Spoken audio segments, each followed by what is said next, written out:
નમસ્કાર વિદ્યાર્થી મિત્રો આજે આપણે ગુજરાતીનો પાઠ 16 ગતિભંગ જોઈશું। ગતિભંગ પાઠનો લેખક મોહનલાલ પટેલ।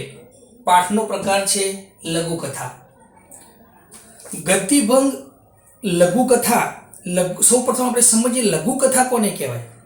તો કથા સાહિત્યનું નાનું સ્વરૂપ હોય એને કહેવાય લઘુ સ્વરૂપ, જેની અંદર મુખ્ય પાત્ર એટલે કે નાયક અને નાયિકાના જીવનનો થોડો પરિચય, એકાદ પ્રસંગ આપણને આપેલો હોય એને કહેવાય લઘુકથા।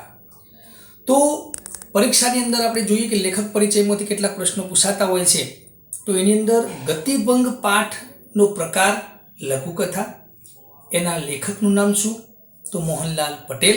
આ બે વસ્તુ આપણે યાદ રાખવાનું છે। સાહિત્યની વાત કરીએ તો મોહનલાલ પટેલે પ્રયાલંબન, જાકરમો સૂરજ આ એમના લઘુકથા સંગ્રહો છે। બંધન, ડેડ એન્ડ હાસ્ય મર્મર, લાંસન આ એમની નવલકથાઓ છે।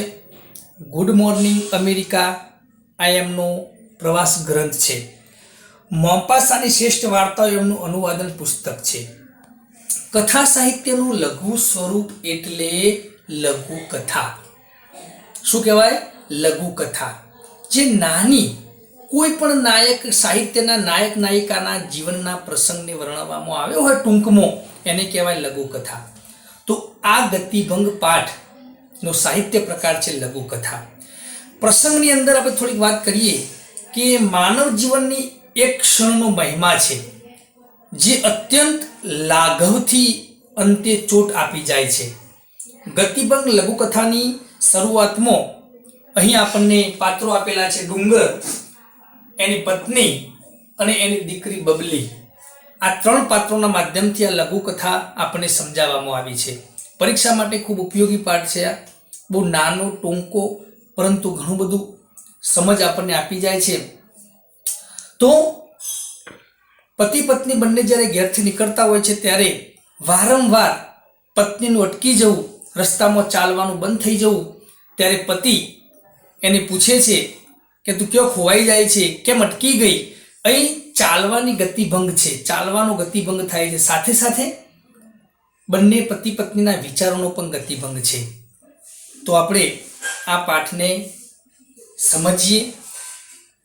પાઠના મુખ્ય પાત્રો નાયક અને નાયિકા એટલે કે ડુંગર અને તેની પત્નીના જે વિચારોનો ગતિભંગ છે, જે ચાલવાનો ગતિભંગ છે, એ સમજવાનો પ્રયત્ન કરવાનો। તો બધા જ વિદ્યાર્થીઓ પોતાના પુસ્તકમાં પાઠના ભાવાર્થ સાથે આપણે સમજવાનો પ્રયત્ન કરીશું।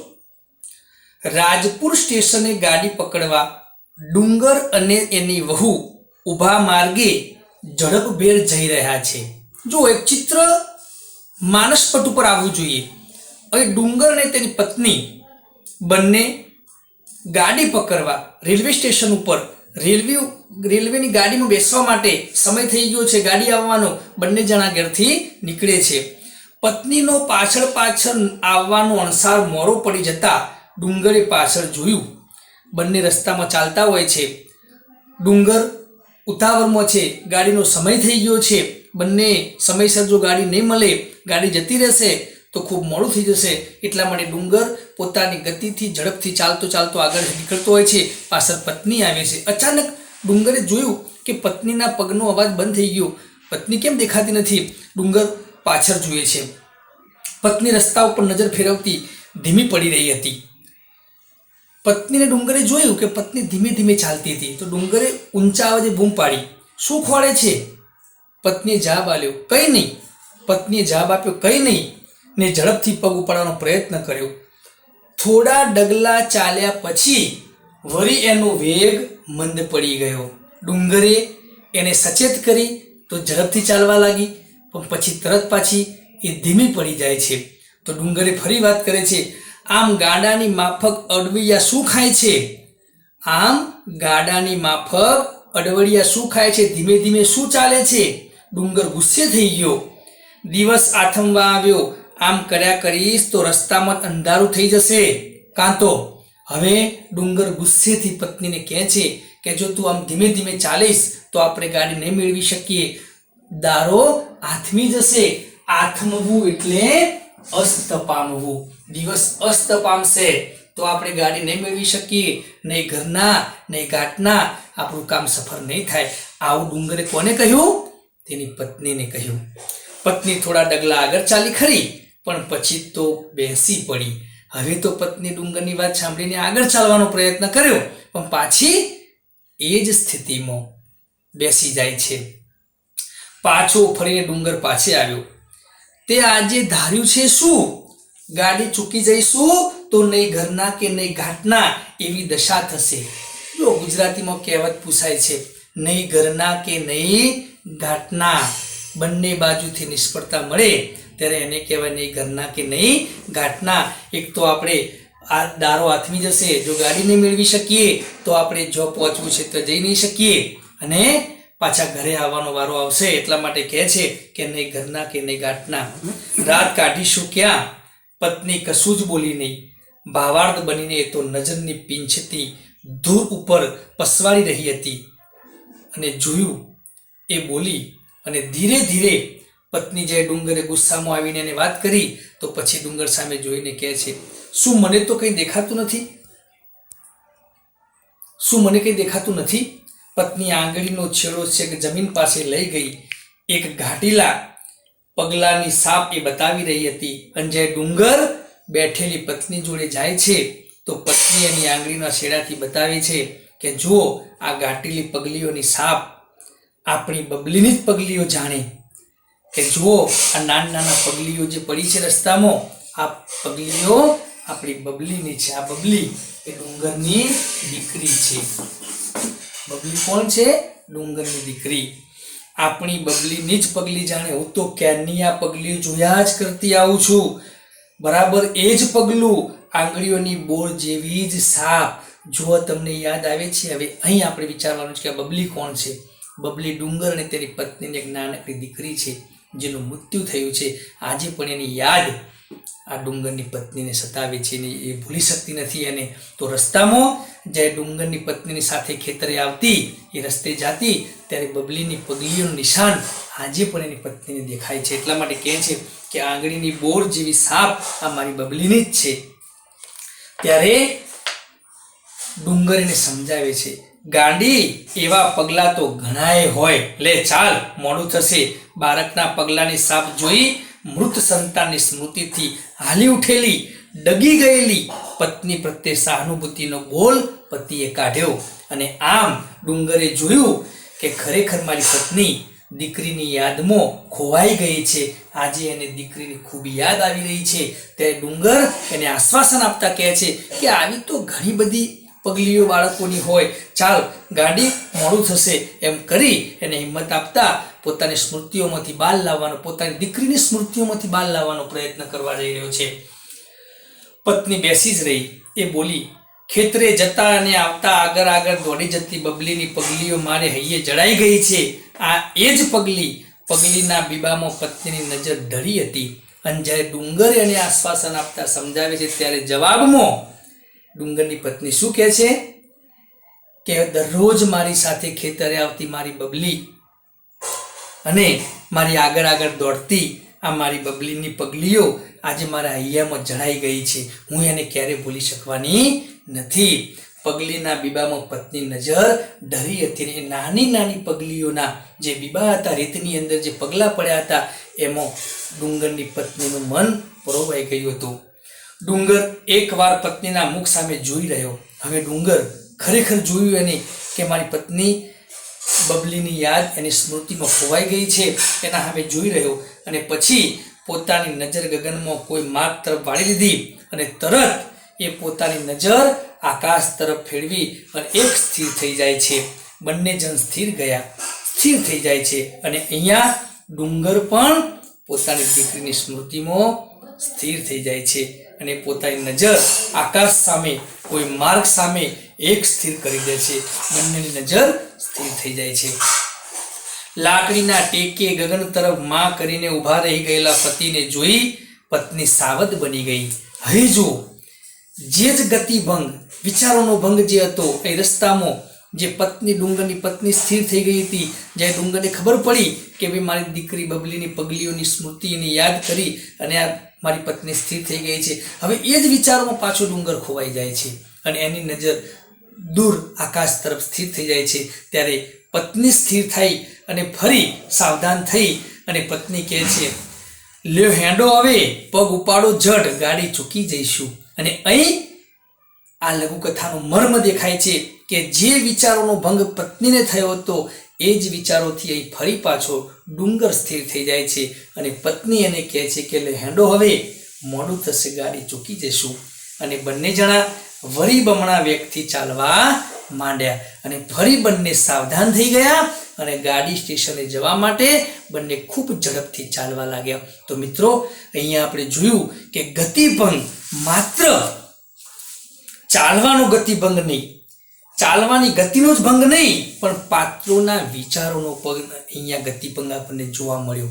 બંનેના વિચારો, જ્યારે ડુંગર સ્થિર સાવધાન હતો ત્યારે એની પત્ની સ્થિર થઈ ગઈ હતી, જ્યારે ડુંગર સ્થિર થઈ જાય છે, સ્મૃતિમાં ખોવાઈ જાય છે, ત્યારે એની પત્ની સાવધાન થઈને સમજાવે છે. તો અહીં આ લઘુકથાની અંદર એક નાનકડી દીકરી, ડુંગરની દીકરી બબલી, કે જેની સ્મૃતિની યાદમાં આ ગતિભંગ લઘુકથા સ્પર્શ કરી જાય એવી આપણે સમજવામાં આવી. તો લેખક મોહનલાલ પટેલ, જે ગતિભંગ કાવ્યના લેખક છે, ગતિભંગ કાવ્યનો પ્રકાર છે લઘુકથા. લઘુકથા એટલે કથા સાહિત્યનું નાનું સ્વરૂપ. હવે આપણે એના સ્વાધ્યાયના કેટલાક પ્રશ્નો જોઈએ. આપણી બબલીની જ પગલી જાણે, આ વાક્ય કોણ બોલે છે? તો આપણે જોયું કે શરૂઆતમાં રસ્તે ચાલતા પત્ની સ્થિર થઈ જાય છે. શું જોઈને સ્થિર થઈ હતી? પોતાની દીકરી બબલીની પગલીઓ. તો આ વાક્ય કોણ બોલે છે? ડુંગરની પત્ની. બીજો વૈકલ્પિક પ્રશ્ન, ડુંગર અને તેની વહુ કયા સ્ટેશને ગાડી પકડવા માંગતા હતા? ડુંગર અને તેની પત્ની કયા સ્ટેશને ગાડી પકડવા માંગતા હતા? તો રાજપુર. કયા સ્ટેશને? રાજપુરના સ્ટેશને. કયા સ્ટેશને? રાજપુરના સ્ટેશન. એક વાક્યમાં ઉત્તર આપો. બીજો પ્રશ્ન આપણને આપેલો છે, એક એક વાક્યમાં ઉત્તર આપો. એમાં પહેલો પ્રશ્ન છે, ધૂળમો પગલી જોઈને ડુંગરની પત્નીને કોણ યાદ આવ્યું? તો ડુંગરની પત્નીને કોણ યાદ આવ્યું હતું? પોતાની દીકરી બબલી. આગળનો પ્રશ્ન, ડુંગરે પોતાની નજર ક્યાં સ્થિર કરી? આપણે પાઠમાં છેલ્લે જોયું કે જ્યારે પત્ની સાવધાન થાય છે ત્યારે ડુંગર પોતાની દીકરીની યાદમાં દૂર ગગન, એટલે કે ગગનના માર્ગ તરફ પોતાની નજર સ્થિર કરે છે. કયો આગળ? ગગનના માર્ગ તરફ. હવે 2-3 વાક્યના પ્રશ્નો આપણને આપેલા છે. નીચેના પ્રશ્નોના 3-4 વાક્યમાં ઉત્તર